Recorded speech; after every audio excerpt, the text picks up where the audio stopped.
Thank you so much, and thanks for tuning in to the special news webcast for Wright State University, WSU Raiders.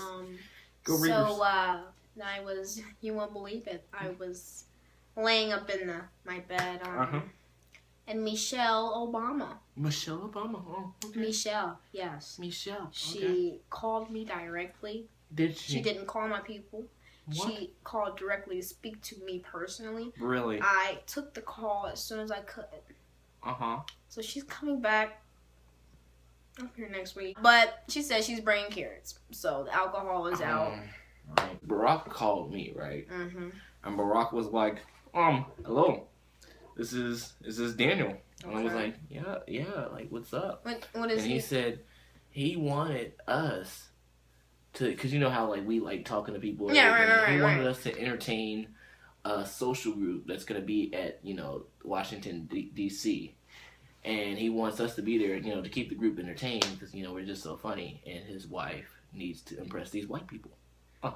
So he said, what better way to impress white people than to bring two intellectual, talented, black male and female that goes to WSU University and broadcasts on live radio / video. He planned a skep out of his wife because his wife doesn't know anything about this. But his wife. Should I call Michelle? Michelle's supposed to bring the carrots.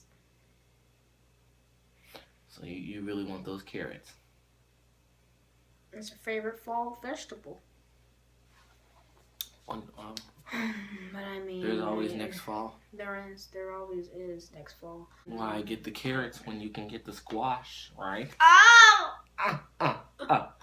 Yeah.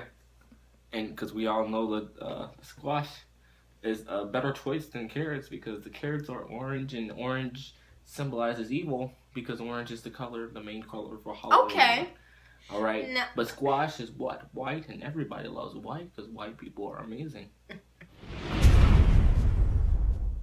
So are we... Okay, I've been getting calls and emails of you guys asking, do we even go to Wright State? Do we? So, right. Okay, one thing. You see the room that we're in? It's a dormitory, correct? It's a dormitory room. You may not live on campus or in dorms if you do not go to Wright State. To school. So to answer your fucking questions. Yes, motherfuckers. Yes, motherfucker. We do motherfucking go to Wright State. Like, it's that simple. It's not that fucking hard. If we can go to college and get our own degrees and education, maybe some of y'all broke niggas, laid back fathers, and want to be washed aside baby mama drama. Okay, but you can't be me. You can't be us. Maybe y'all could go to Everest.com and get that online. Shit. You know bachelor's degree real quick. Or that GED because we all know you didn't. Y'all fucking up because this is what I'm going to let you know right here. Right. Okay, we make our own job. We do. Okay, see, look. What newscasters, whatever you call us, whatever. Right. Entertainers. No, right. No. How many of them do you know that do not wear suits or whatever? We wear what the fuck we want to wear to work. We wear what we want because fashion is a trend, and we want to keep that trend going. Now, we don't have fashion. We have swag. And we don't have swag. We have swag out the ass. That's just something that we have. Maybe one day y'all be fortunate enough to touch base to what we do every day. But you won't get to our level because we're just fresh to death for life. We need to have cameras to follow us because because I promise you not. Yes. Okay, you don't know our stories. You just know the stories we tell. Cameraman, fuck around and put a bug on our clothes, and a bug, camera bug, and you will see our story. Right. It's no games. Right. It's nothing. Nothing compared to what you have to live like your simple little. You probably struggling to like hell, but we make it. Now, see, and the funny thing about this is we've actually realized, with our own eyes and our own ears and our own experience, we've realized that us just telling the stories that we go through on a daily motherfucking basis is just an interesting thing to some irrelevant niggas who don't know what we do and don't know the meaning of being relentless and savage. So when we break it down to them and tell them about our daily adventures and the shit that we do daily and on our daily adventures, they're like, oh, wow. Even when Daniel Mallory and Maya Wilson, even when they're speaking, they sound so intelligent. I just know they about to do something. So we walking around the general area of Wright State University, the Wright State campus, and everybody sees us and they just say, wow.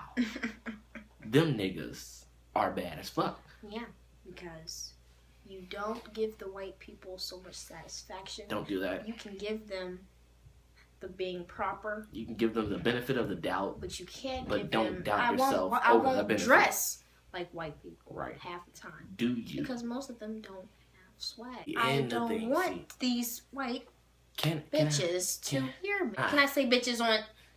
Okay. We can bleep it out. You're later. right. Now, see, can I be deep with you? Deep. Can we just go deep into the ocean real quick? We just gonna dive in. I'm already down there. Now, I'm sure that you guys have seen on a social media page, Facebook probably when it was popular, a couple years ago. I'm sure you saw this meme, or Twitter is very popular for their memes now. And the meme actually said, well, black people who say and claim that they have swag, they're stupid because, do you know what swag is? Swag is basically, saying that you are, derogatorily, gay, or that you've been in jail, or that you're a nigga. Okay. Right? Mm-hmm. That's just that stereotype. So when a black person claims that they have swag, that just claims that they're basically claiming their nigga-cy, their nigga legacy, right? Right. So, what do we do to, contradict this weird yet strange stereotype? What do we do? We basically smoke for our niggas, cause that's the most logical thing that we could always and everly think to do. Because once we smoke for our niggas, the niggas that smoke for us is gonna smoke for us, and then we can all think about happily ever after. But then once we smoke, we gotta be careful, because we're gonna realize, and we're gonna say, Maya, maybe happily ever after isn't meant for everyone, because somebody's happily ever after could be happily ever after because they didn't want you to be happily ever after, and now that you're not happily ever after, they can be happily ever after because their happily ever after was wishing that you would not be happily ever after. See, you see. Wow. That's why we got to be careful, because people with that mindset and use more percentage in their brain than they should. People who actually are smart, like us. I'm not gonna say. Very. Chaos would hit the world, because there's just no reason that I should know this. And I only know this because I am savage out the ass. So, as we end this broadcast, I want to give you one advice. Okay, now. Do not take this literally, because you will probably end up dead by the age of 25. 25, if you are. Okay. But if you don't do anything in your life, at least once every day, do something that is savage. That way you can collect all your savage memories on each fingers, and then you'll have stories. Once you have stories, everybody will love you, and your life will be better, because you have stories and experience and knowledge and wisdom. Wisdom. How do you get wisdom? You have to live. You have to live. You have to conquer. Face your fears. Any intentional aspects you would like to share with, Wright State University? I just want to let them know. Let them know. Okay. This is not a joke. Not a joke. Because when you see us on top of the world, and you're still on the fucking bottom, all the way, then maybe you would have thought, like, oh, maybe I should have hung out, but I should have hung with them. I should have did everything to be more like them. So, right? Because I believe it was Drake who said, started. He wrote that song. That started from the bottom. Now we're here. Oh, okay. Michelle told me about that song. I think Barack Obama was the one who actually originally wrote that song. He did. And he wrote it for his wife. He did. Because remember, he was rapping for his wife, and then it just happened because they had the microchips. We were talking about They had the microchips on him while he was talking to his wife, Michelle Obama. So that is actually Barack Obama's rapping voice. Wow. But Drake redid it. He did a cover too, because but basically it was just like if I was Barack Obama and you were Michelle, basically he was like, started from the bottom, now we're here.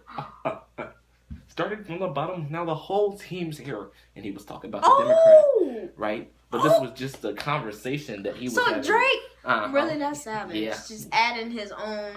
Yeah. Really? Yeah. He said, now my home team fucking here. He made it into niggerish. We know. And people didn't understand that Drake was just doing that because, people would say, well, Drake didn't start from the bottom because he was on Degrassi when he was damn near a teenager. And he made that guap because he was on about 3. He made that guap because he was savage and he said, fuck everybody who don't believe in me. Right, but then he said,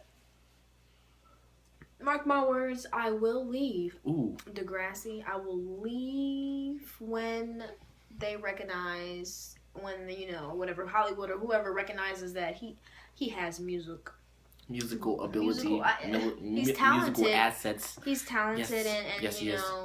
Music, and I think that's just pretty much it. You really ain't nothing. But I mean, so he quit Degrassi, did this, and talking about started from the bottom. I looked it up online. Mm-hmm. He lived with his mother. She's white. He's Jewish. They had a swimming pool. I kid you not. I looked it up. They had a swimming pool. That was their house. It was underground. Yeah. So wow. So that's just not started from the bottom. Yeah. And under the ground. So he took it literally. He started from the bottom. Yeah. Because now if you look at his house, it's on a higher island. I guess, yeah. And it's like higher elevation because his house was underground, right? And now he's up here, So I guess started from the bottom. Now he's. And then when he was writing the song, the whole team, the drummist, the beat mixer, his producer, and then even Neo, he didn't have his hat. He didn't have his hat on that day, but he was there. And so he said, now the whole team here. Damn! I'll be damned. I'm about this close to beating her ass. I'm obligated. Now Michelle, she has some arms on her. So you're right. Sure all them damn carrots. What the fuck she needed me? She said all I eat is turnips. I fuck with Michelle.